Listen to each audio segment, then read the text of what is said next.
waiting for is finally here. It has been 1 year since my FUE hair transplant surgery. Are you ready to see my results? Let's do this.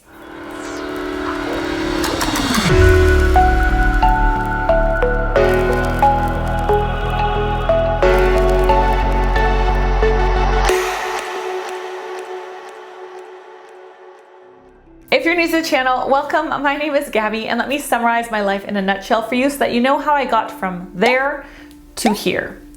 When I was in my teens and my early 20s, I had a habit of wearing super tight ponytails and also wearing way too many extensions way too often. That combined with some really restricted dieting in my teens and 20s, along with an undiagnosed thyroid issue, along with the tension of the hairstyles that I was choosing repeatedly over and over again, led me down the path of traction alopecia. Now, this traction alopecia was all on the sides of my head because I wore my hair really tight and pulled back. It kind of went unnoticed for a few years, and then over time I started to notice that hairdressers were commenting on it, people were commenting on it when my hair was up. I started to see a lot of scalp through the hair, and over time it got worse and worse until it became like this. So what did I do? I booked an appointment with my doctor, who referred me then to a dermatologist. The dermatologist looked at my scalp under a microscope and told me that there were no follicles under the skin anymore. Basically, I had damaged the follicles to such an extreme level that there were no follicles. So there was nothing they could do to help me. I wasn't a candidate for steroid shots. I wasn't really even a candidate for minoxidil because there were just no follicles. Everything had died under there, and I was left with a huge bald spot. So then I decided when I was 34 years old to get an FUE hair transplant surgery. And that's where this whole thing on YouTube began. So the place where I got my hair transplant surgery done was Dr. Corey Goldberg in Toronto. I am Canadian, so I got it done in Toronto. Now, the craziest part of this experience for me is that I didn't know that you had to shave a huge section of your hair in the back of your head. Now, how did I know this? Some of you may ask me in the comments section, like, how the hell did I not know this if I was getting an FUE? And it's simply because I did like no research on it when I went into it. I really thought that hair transplant surgery and FUE surgery was like minimal downtime, very little swelling, not very invasive, that I was gonna be awake for the whole time and it was gonna be no big deal. Kind of like when you get Botox or filler or whatever, like you're in, you're out, you get a little bit of healing maybe one day and you're good. And I really did think that was going to be the experience with this because I'm an idiot and I really should have done more research. If you are thinking of getting a hair transplant surgery, you need to do more research because it is not just that. It is not just that at all. So I vlogged this entire experience. My sister came with me. She brought the camera and she filmed the whole thing. If you want to watch that, I'll leave a link to that video in the comment section below and also in the description box. So immediately following the surgery, what ended up happening is that the back of my head obviously was shaved and it was quite red and swollen and sore, and that, you know, really had to heal over about 2 weeks. Now, my recipient area where I got the follicles transferred to almost looked like they had little buds in them, almost like, you know, like if you have a blunt pencil, it kind of looked like that, like little black dots all in the sides of my head. Now, it was weird looking enough that I wouldn't have felt comfortable wearing my hair up and showing the little dots. It's not like they filled in or shaded in the bald spots. They really just looked like little dots everywhere, and it was kind of stubbly and sort of thick and sticking out of my head. Now, what happened after that is that follicle, actually, that little stubble that they transferred over ended up shedding and falling out.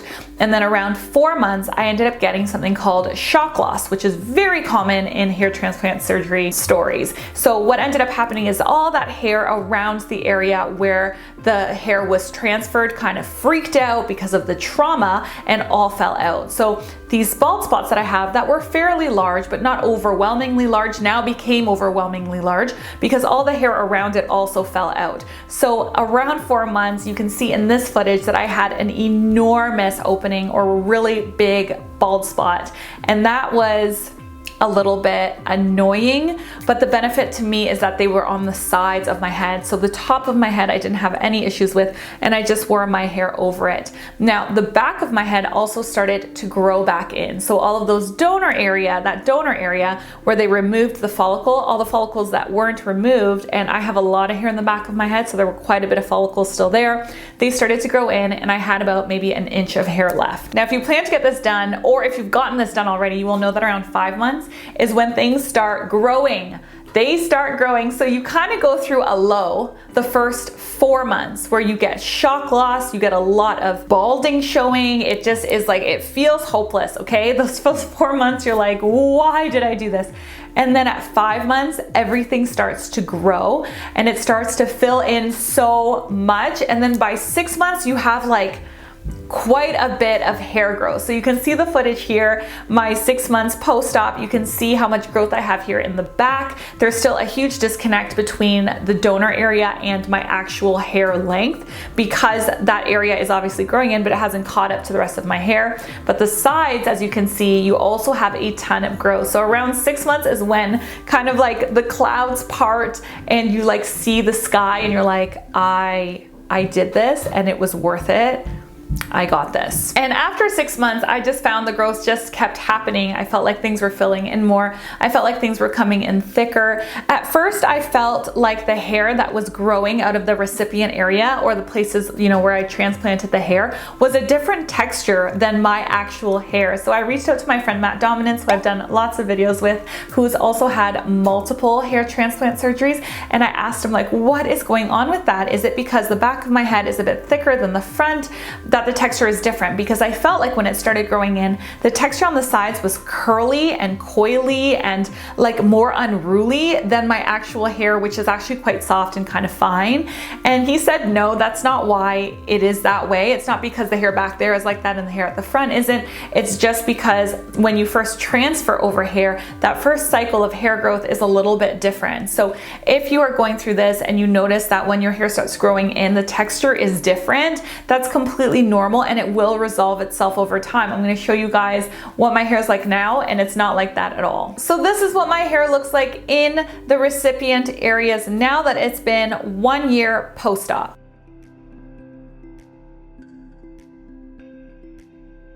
And now I'm going to show you my donor area.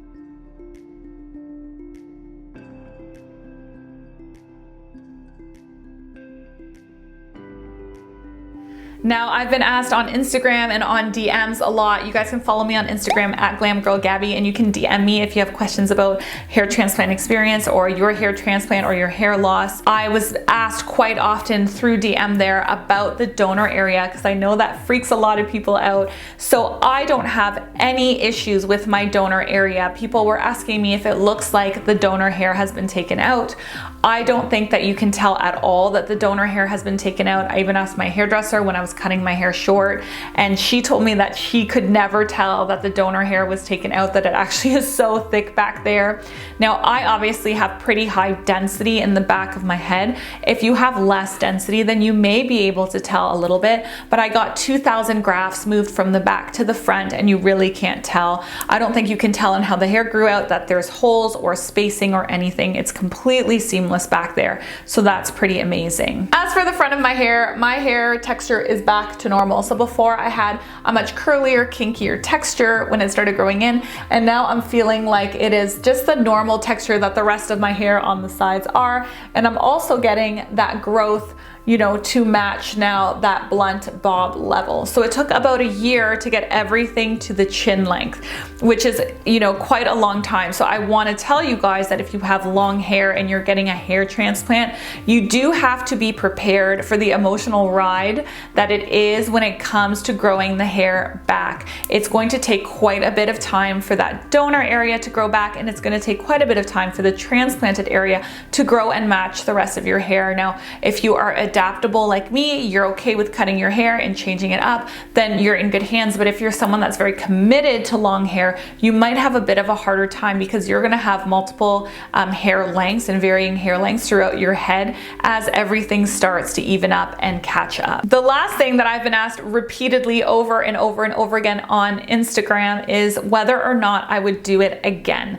After having seen my vlog, after having seen how emotional it was, after having seen my healing video, which was another quite emotional video. It was a very challenging week for me when I was healing from the transplant. Would I have done it again? And the answer is probably different than what you're expecting. I don't think I would have done it again with an FUE. I just wouldn't have. And the reason for that is because the hair was on the sides, the balding was on the sides. It didn't bother me that much. Like, I obviously didn't like it. It was annoying and it was really bad, but it wasn't shown in my everyday life, especially if I wore my hair down or if I wore my hair low. Now, what really bothered me was having that entire section shaved and having the shock loss, because I went from having a relatively normal looking hair to really having significantly thinner hair and having quite a hard time with that in terms of styling and looking nice. I had to start using some pieces and wigs and extensions throughout that year. Now, the end result after a year is definitely worth it, but having to like if I had to start it all over again, like doing it again today, like if I was going to do another hair transplant to thicken it up even more, I just wouldn't do it, to be honest, because it was so annoying to grow out the donor area mostly. The donor area was a pain. After an entire year, my hair is still really short. Now, in terms of a hair transplant itself, I think I would go with a hair transplant, but I probably would have done an FUT instead of an FUE. So an FUT is a strip surgery where they actually take a strip out and they sew it in. It has a longer recovery time, but you don't have to shave your head.